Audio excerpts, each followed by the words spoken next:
continuation of the previous series of sample question paper solutions, we will now see section C. So first question में यहाँ पर एक table दिया हुआ है जिसमें कि revenue receipt, capital receipt and total receipts and total expenditure, ये कुछ वेरिएबल्स हैं, इनकी वैल्यूज दी हुई है 2019-2020 और इसके बेसिस पे 49 से 54 तक के क्वेश्चन सॉल्व करने हैं। इसमें क्वेश्चन है the value of recovery of loans has dash crores between 2019-20 actual and 2020-21 budgeted estimate. तो इसमें रिकवरी ऑफ लोन्स की वैल्यू पूछ रहा है कि 2019-20 से और 2020 और 21 के बीच में कितनी वैल्यू ऑफ रिकवरी रही लोन्स की। लेकिन यहाँ पर 2020-21 का डेटा के हिसाब से पूछा है, बट यहाँ पर वैल्यू मिसिंग है। यहाँ पर ये टेबल पूरी तरीके से आया नहीं है क्वेश्चन में, जो कि यहाँ पर सैम्पल पेपर में होना चाहिए था। इस वजह से इस क्वेश्चन का सोल्यूशन नहीं हो पाएगा।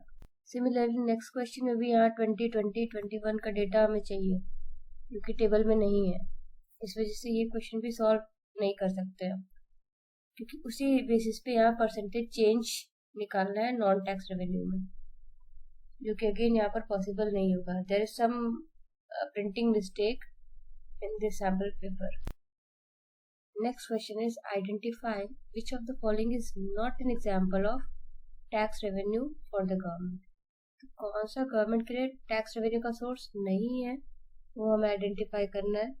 तो wealth tax, income tax and corporate tax, ये तीनों ही टैक्सेस के टाइप्स हैं, तो इस वजह से ये टैक्स रेवेन्यू में आएगा। और जो स्पेशल असेसमेंट है that will be the example of non tax revenue. तो यहाँ पे इसीलिए ये करेक्ट आंसर होगा। स्पेशल असेसमेंट का मतलब है ये गवर्नमेंट लगाती है लोगों के ऊपर, एक तरीके का चार्ज है जो कि लोगों को पेमेंट करना होता है। वो इसलिए लिया जाता है क्योंकि जो प्रॉपर्टी का टैक्स या जो हाउस टैक्स आता है वो तो गवर्नमेंट लेती है, वो एक टाइप का टैक्स हो गया। उसके अलावा नियर बाय एरियाज में जो डेवलपमेंट एक्टिविटीज की जाती है, उस वजह से उस प्रॉपर्टी की जो वैल्यू इंक्रीज हो जाती है, इस वजह से स्पेशल असेसमेंट लगता है। फॉर एग्जाम्पल, अगर पब्लिक पार्क है, अच्छे रोड्स बन गए हैं, नियर अबाउट एरियाज में अगर अच्छे हॉस्पिटल्स, कॉलेजेस, स्कूल्स अगर बन जाते हैं, वो एरिया डेफिनेटली डेवलप होगा और उस वजह से उस प्रॉपर्टी की वैल्यू, प्राइस बढ़ती है। इस वजह से गवर्नमेंट एडिशनल चार्ज लगाती है लोगों के ऊपर इंस्टेड ऑफ हाउस टैक्स, जिसको हम स्पेशल असेसमेंट कहते हैं। Next question is identify the correct formula to calculate fiscal deficit. First option total expenditure minus total receipt. Next option revenue expenditure minus revenue receipt. Next is capital expenditure minus capital receipt, and next option is revenue expenditure plus capital expenditure minus revenue receipt. Then its correct answer will be total expenditure minus total receipt other than borrowings.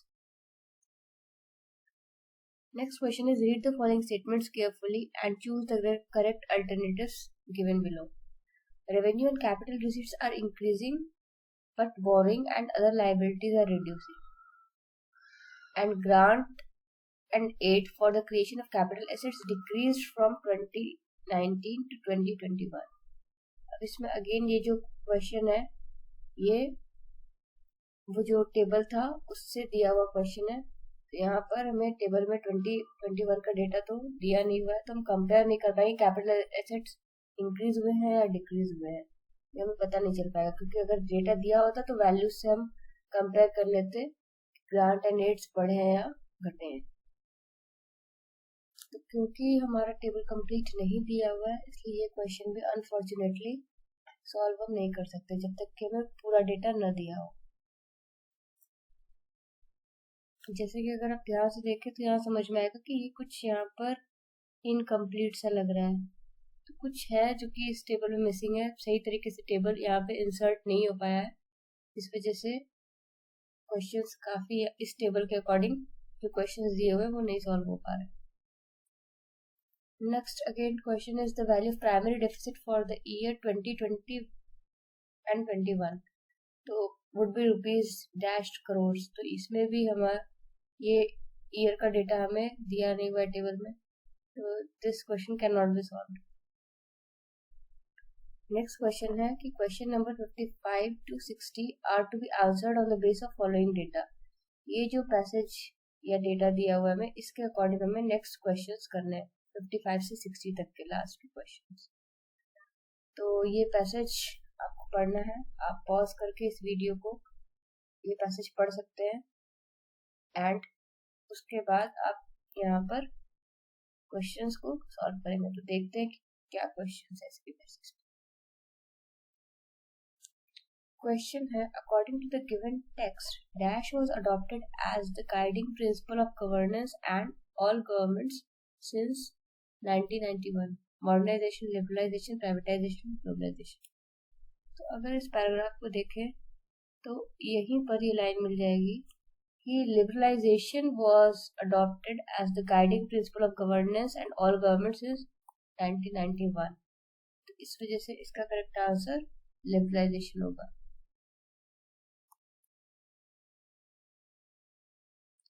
Next question is read the following statements carefully and choose the correct alternatives given below. दोनों statements पढ़ करके answer mark करना है। First statement is 1991 एक landmark moment था जिसकी वजह से इंडिया पोस्ट इंडिपेंडेंस हिस्ट्री में इंडिया का जो इकोनॉमी का नेचर था वो काफी चेंज हो गया फंडामेंटल तरीके से काफी, क्योंकि एक शिफ्ट हुआ towards secondary and tertiary sector काफी ज्यादा, उसके बाद हमें डेवलपमेंट देखने को मिला। तो ये स्टेटमेंट करेक्ट है। And statement 2 is India's economic establishment launched a multi-pronged reforms agenda to repair India's macro economic balance sheet and ignite growth. ये स्टेटमेंट भी सही है क्योंकि जब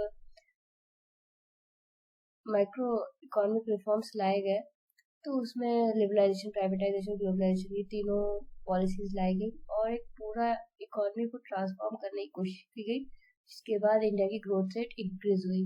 ये स्टेटमेंट भी करेक्ट है, इसलिए इसका आंसर होगा both statements are true. Next question is read the following statements assertion and reason and from the given alternatives choose the correct one. तो असर्शन में है कि India's pre-1990 economic strategy dismantled the vast network of controls and permits that dominated the economic system. यानी कि 1991 के पहले जो economic strategy use की गई थी उसने पूरी तरीके से डिसमेंटल कर दिया था, डिस्ट्रॉय कर दिया था वो जो कंट्रोल एंड परमिट अलाउ किया जाता था, जिसकी वजह से इंडस्ट्रीज ओपन हो पाती थी। ये वाला जो सिस्टम था उसको प्री 1990 वाली इकोनॉमिक स्ट्रेटजी ने डिस्ट्रॉय कर दिया था। ऐसा नहीं है, दिस असर्शन इज रॉन्ग, क्योंकि उस टाइम पे बहुत ज़्यादा कंट्रोलिंग सिचुएशन थी, लाइसेंसिंग राज था, लाइसेंस इशू किया जाता था तभी इंडस्ट्रीज वगैरह ओपन हो पाती थी, परमिट इशू किए जाते थे। तो ये स्टेटमेंट इस वजह से टोटली रॉन्ग है। Next is the 1991 reforms unleashed the energies of Indian entrepreneurs, give untold choice to consumers and change the face to the Indian economy. ये स्टेटमेंट करेक्ट है कि 1991 के बाद ही एंटरप्रेन्योर्स को काफ़ी फ्रीडम मिली, लाइसेंस और परमिट की जो सिस्टम था उसको एबॉलिश किया गया, उसको काफ़ी रिलैक्स किया गया। तो इसकी वजह से इंडियन इकोनॉमी काफ़ी ट्रांसफॉर्म हो पाई। तो इस वजह से assertion is false and reason is true. Next question is in the light of given text and common knowledge identify the correct statement. तो अभी जो यहाँ पर टेक्स्ट दिया है हमें, जो टेक्स्ट दिया है इसके बेसिस पे और जो भी कॉमन नॉलेज है उसके बेसिस पर हमें आंसर करना है। तो लेट्स सी, यहाँ पर क्वेश्चन है कुछ स्टेटमेंट्स दिए हैं, उसमें से हमें चूज करना है कौन सा इनकरेक्ट है, इनकरेक्ट चूज करना है, ध्यान रखना है। तो पहला स्टेटमेंट है a severe balance of payments problem triggered an acute economic crisis in 1991। तो दिस स्टेटमेंट इज करेक्ट और हमें ढूंढना है इनकरेक्ट, तो इसको छोड़ देंगे इस ऑप्शन को। क्योंकि बात सही है कि जो उस समय बैलेंस ऑफ पेमेंट बहुत ही खराब कंडीशन में थी इंडिया की, हार्डली 2-3 वीक्स का फॉरेन एक्सचेंज रिजर्व बचा था, तो इस वजह से इंडियन इकोनॉमी बहुत क्राइसिस में चल रही थी, तो ये फॉल्स हो जाए। मतलब ये करेक्ट स्टेटमेंट है, तो ये हमारे काम का नहीं, हमें इनकरेक्ट को आइडेंटिफाई करना है। Next is in 1991, the economic and political leadership launched a multi-pronged reforms agenda to repair the macroeconomic situation of the nation. कि 1991 में इकोनॉमिक और पॉलिटिकल लीडरशिप ने एक मल्टी फेस्टेड एक प्रोग्राम लॉन्च किया, जिसकी वजह से काफ़ी बेटरमेंट हुआ इकोनॉमी का, और कंट्री का जो बीओपी काफ़ी एडवर्स सिचुएशन में चल रहा था, वहाँ से थोड़ा सा बेटर सिचुएशन हुआ इंडिया का। ये स्टेटमेंट भी सही है और हमें इनकरेक्ट ढूंढना है, then we leave this statement. Next is, in post 1991 situation, the state was given the role of primary regulator of the economy. This statement is false, और मैं false ढूंढना था, तो ये करेक्ट होगा यहाँ पे ऑप्शन, क्योंकि 1991 में यहाँ पे लिखा है कि उसको प्राइमरी रोल मिला, स्टेट को प्राइमरी रेगुलेटर था इकोनॉमी के लिए, तो ये गलत है। 1991 के पहले स्टेट का काफी इंपॉर्टेंट रोल था, सारी चीजें स्टेट के थ्रू यानी कि गवर्नमेंट के थ्रू डिसाइडेड होती थी, और 1991 के बाद इस चीज को चेंज किया गया, तो इसी वजह से ये करेक्ट आंसर होगा। नेक्स्ट स्टेटमेंट भी देख लेते हैं। Post pandemic individual sectors should be looked closely, sectors that need reform should be identified and corrective actions should be taken. तो ये स्टेटमेंट भी करेक्ट है कि पोस्ट पैंडेमिक में सारे सेक्टर्स को इंडिविजुअली ध्यान देने की जरूरत है और उनके ऊपर करेक्टिव मेजर्स लगाने की जरूरत है, तो ये करेक्ट है स्टेटमेंट, और हमें इनकरेक्ट ढूंढना था, तो ये ऑप्शन भी हमारा नहीं होगा, C option is the correct option. Next is, read the following statements carefully and choose the correct alternatives. तो first is, timing and sequencing are critically important in post economic reform agenda. तो ये line तो हमें यहीं पे मिल रही है, timing and sequencing are critically important in the new reforms agenda, यानी कि अभी जो हमें रिफॉर्म्स करंट टाइम में लाने की जरूरत है, उसके लिए टाइमिंग एंड सीक्वेंसिंग, यानी कि हम किस समय पे उसको लॉन्च करें और किस तरीके से फेज्ड वाइज मैनर में लॉन्च करें, दैट इज इम्पोर्टेंट, तो इसीलिए ये स्टेटमेंट करेक्ट है। Next statement is, post pandemic reforms in India require a paradigm shift. कि ये पैंडेमिक के बाद की जो अगर रिफॉर्म्स अगर इंडिया को जरूरत है, तो पूरी तरीके से सूरत इंडियन इकोनॉमी की चेंज करने की जरूरत है, बहुत ड्रास्टिक चेंज करने की जरूरत है। लेट्स सी पैसेज में कहाँ है ये। पैसेज में यहाँ करंट टाइम की बात की है, तो today we don't need a paradigm shift, कह रहा है कि हमें पैराडाइम शिफ्ट की जरूरत नहीं है, we need to look at individual sectors and see which one of these need reforms to create a competitive environment and improve efficiency. कह रहा है हमें पूरी टोटली चेंज करने की जरूरत नहीं है, हमें सिर्फ कुछ सेक्टर्स, इंडिविजुअल सेक्टर्स को देखने की जरूरत है, सो दैट कि हमें पता चले कि कहाँ पे गड़बड़ है, और उस हिसाब से हम एक कॉम्पिटिटिव एनवायरनमेंट क्रिएट करें जिससे कि एफिशिएंसी बढ़े।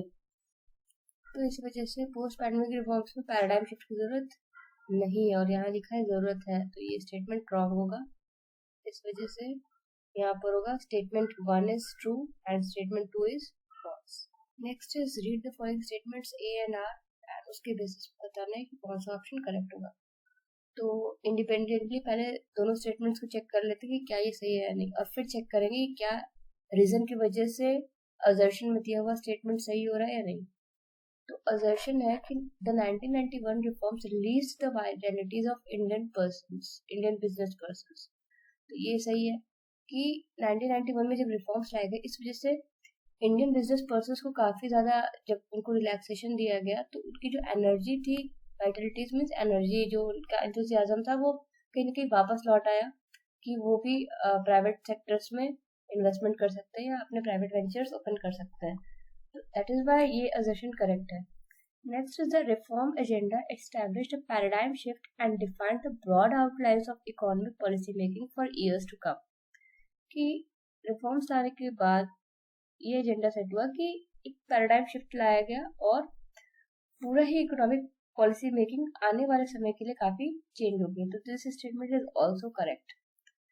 अब रीजन की वजह से असर्शन हमारा हो रहा है, पहले ये स्टेटमेंट सही हो रहा है, उसकी वजह से असर्शन सही हो रहा है, क्योंकि पहले रिफॉर्म्स लाए गए, एक ब्रॉडर आउटलुक बनाया गया इकोनॉमी में कि हाँ ये रिफॉर्म्स आएंगे, और उसकी वजह से बिजनेस पर्सन का जो एंथुजियाज्म था वो काफी इंक्रीज हुआ। जब ये पता चला कि ये रिफॉर्म्स लाए जा रहे हैं, तो डेफिनेटली असर्शन जो है वो रीजन का इम्पैक्ट है। तो इसी वजह से both assertion and reason are true, and our reason is the correct explanation of assertion A. So this is all about the sample question paper. I hope समझ में आया होगा. I have tried my level best कि सारे solutions का as much as possible explanation हो जाए, and I hope कि समझ में आया होगा explanation, and I wish you all the best for your upcoming exams.